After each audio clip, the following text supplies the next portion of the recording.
દરરોજ ટિફિનમાં શાક રોટલી આ બધા જ લોકોની કમ્પ્લેન હોય છે. તો ચલો આજે એકદમ ઝડપથી, એકદમ ચટાકેદાર અને ટિફિન માટે બેસ્ટ રગડા પેટીસ બનાવવાની પૂરી રીત અને પરફેક્ટ ટિપ્સ જોઈએ.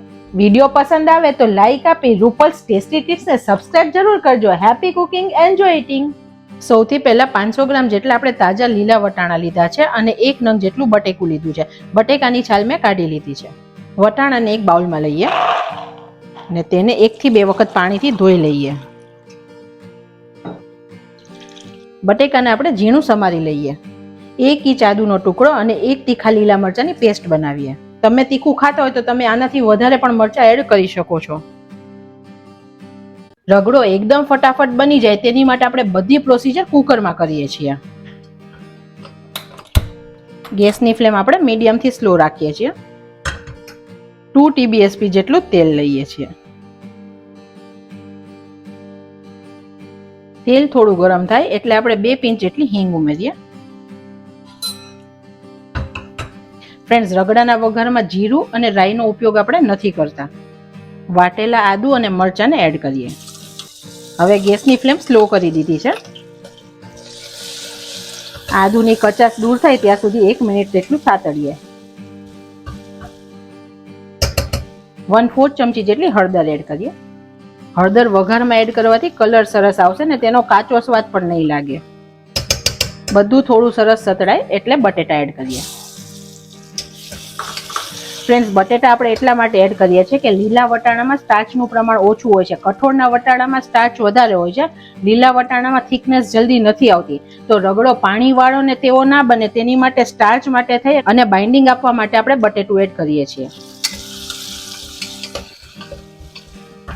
બટેટું થોડું થાય પછી આપણે વટાણા એડ કરી દઈએ. ગેસની ફ્લેમ અત્યારે સ્લો રાખી છે. હવે આપણે તેની અંદર જ મસાલા કરીએ. 1 ચમચી કાશ્મીરી લાલ મરચું એડ કરીએ છીએ. 1/2 ચમચી જેટલું ધાણા જીરું એડ કરીએ. 1/4 ચમચી ચાટ મસાલો એડ કરીએ. 1/2 ચમચી જેટલું મીઠું એડ કરીએ. પાછળથી આપણે ટેસ્ટ કરીને પ્લસ કરી શકીશું.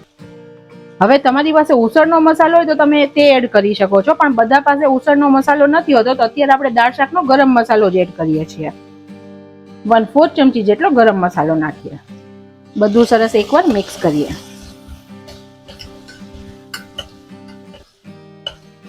વાવ ફ્રેન્ડ્સ, એટલી મસ્ત સુગંધ આવી રહી છે. આ મિશ્રણને આપણે 1 મિનિટ જેટલું સાતળીએ જેથી મસાલા વટાણા અને બટેટા પર સરસ કોટ થઈ અને સતળાઈ જશે. આપણે હલાવવાનું જેથી નીચેથી સ્ટીક ના થાય. 1/2 કપ જેટલું પાણી એડ કરીએ. ફરીથી એકવાર બધું મિક્સ કરી દઈએ. એકદમ ફટાફટ, એકદમ જલ્દી ને ટેસ્ટી રગડો તૈયાર થઈ જશે થોડી જ વારમાં. આ ટાઈમે તમારે ટેસ્ટ કરી લેવાનું. તમારા ટેસ્ટે કંઈ પણ ઓછો હોય તો મસાલો તમે પ્લસ કરી શકો છો. કુકરના ઢાંકણામાં રીંગ લગાવી અને આપણે ઢાંકણ બંધ કરીએ. મીડિયમ ગેસની ફ્લેમ પર 3 વિસલ થવા દઈએ. કેમ કે વટાણા આપણા તાજા છે તો ફટાફટ બફાઈ જ જશે. વિસલ થાય છે ત્યાં સુધી આપણે પેટીસની તૈયારી કરી દઈએ. 4 બાફેલા બટેટા લીધા છે. ફ્રેન્ડ્સ, ઉઠીને પહેલું કામ આ બટેટા બાફવાનું કરવાનું જેથી બટેટા પેટીસ બનાવતી વખતે એકદમ સરસ ઠંડા થઈ જાય. અને આપણે એક મોટા વાસણમાં લઈએ, તેને મેશ કરી દઈએ. તમે ખમણીથી ખમણી પણ શકો છો.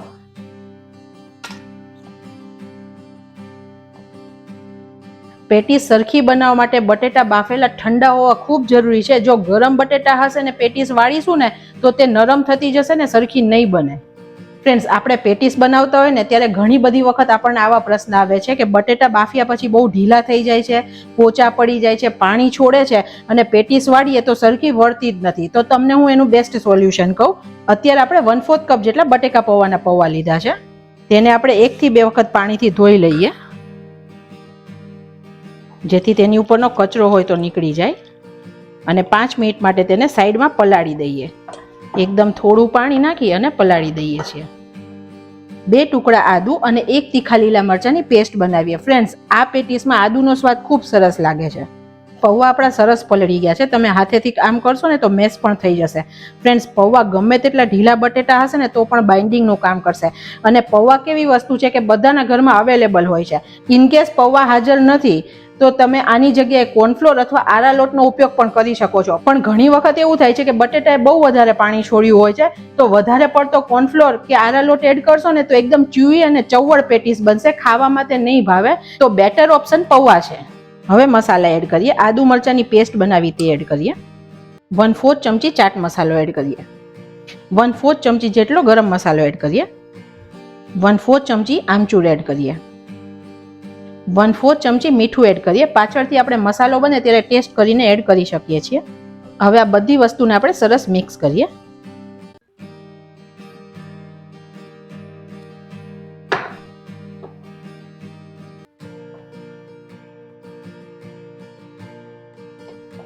હવે આપણું સ્ટફિંગ પ્રોપર થઈ ગયું છે.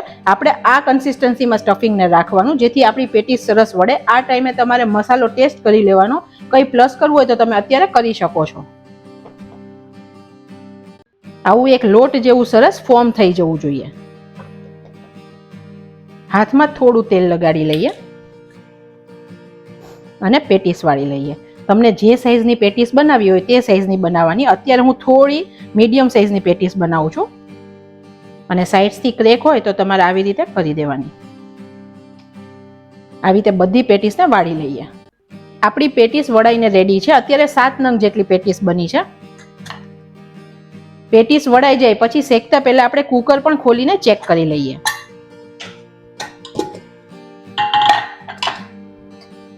વાવ ફ્રેન્ડ્સ, અત્યારે એકદમ મસ્ત થઈ ગયું છે. તમે જુઓ.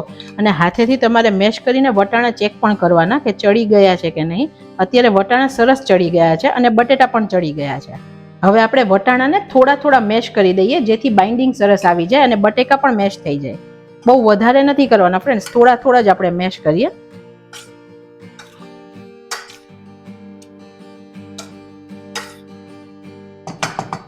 હવે એકવાર આપણે બધું સરસ હલાવી દઈએ. તમે જુઓ અત્યારે સરસ પ્રોપર બાઇન્ડિંગ આવ્યું છે. હવે રગડો તમારે તાત્કાલિક ખાવો હોય તો ઘટ જોઈએ, પણ આપણે તો ટિફિનમાં ખાવાનો છે તો 3-4 કલાક પછી જમવાનો છે. તો થોડો રસો હશે ને તો જ્યારે જમશું ત્યાં સુધી તેનું પ્રોપર બાઇન્ડિંગ આવી જશે. જો બહુ જ અત્યારે ડ્રાય કરી નાખશું ને તો ખાતી વખતે તમને પેટીસ સાથે રગડો નહીં ભાવે. તો જ્યારે ટિફિન માટે બનાવીએ ત્યારે થોડું વોટરી કન્સિસ્ટન્સીમાં બનાવવાનું. અત્યારે બીજું અડધો કપ જેટલું પાણી એડ કરું છું.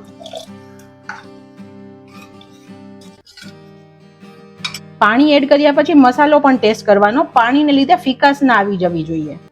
ગેસની ફ્લેમ મીડિયમ રાખી અને આપણે રગડાને 5 મિનિટ માટે ઉકળવા દઈએ.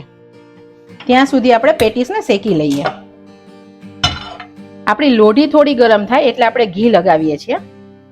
તમે ફ્રેન્ડ્સ ઘી કે તેલ ગમે તેમાં પેટીસને શેકી શકો છો, પણ ઘીમાં જ્યારે પેટીસ શેકો ને ત્યારે તેનો રગડામાં સ્વાદ બહુ જ સરસ લાગે છે. હવે આપણે પેટીસને મૂકીએ. અત્યારે આપણી બધી પેટીસ એક જ સાથે આપણે શેકી લઈએ છીએ. ગેસની ફ્લેમ અત્યારે એકદમ સ્લો રાખી છે અને ગોલ્ડન કરવાની છે આપણે.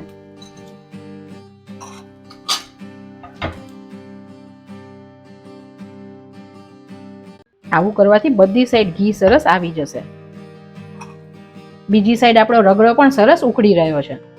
ફ્રેન્ડ, સવારમાં આટલું સરસ ટિફિન જલ્દીથી તૈયાર થઈને આટલી સરસ વાનગી તો કોને ના મજા આવે. આપણી પેટી શેકાય છે ત્યાં સુધી આપણે બીજા ગેસ પર ચા, કોફી અને બ્રેકફાસ્ટ તૈયાર કરી શકીએ છીએ. એકવાર રગડાને આપણે હલાવી લઈએ. તમે જુઓ, બિલકુલ પાણી પાણી નથી. રગડો એકદમ સરસ ટેક્સચર વાળો બન્યો છે.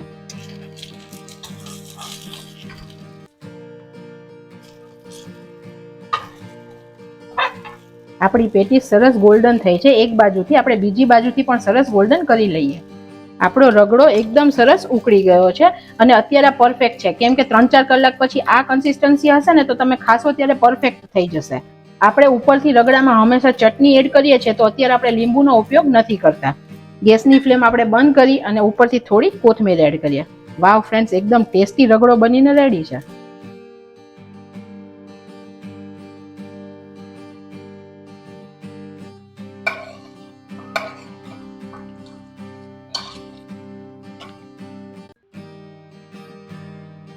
ખજૂર આંબલીની ચટણી લઈએ. ચટણીની રેસીપીની લિંક ડિસ્ક્રિપ્શન બોક્સમાં આપી છે તો તમે તે જોઈ શકો છો. અને તીખી ચટણી પણ મિક્સ કરીએ.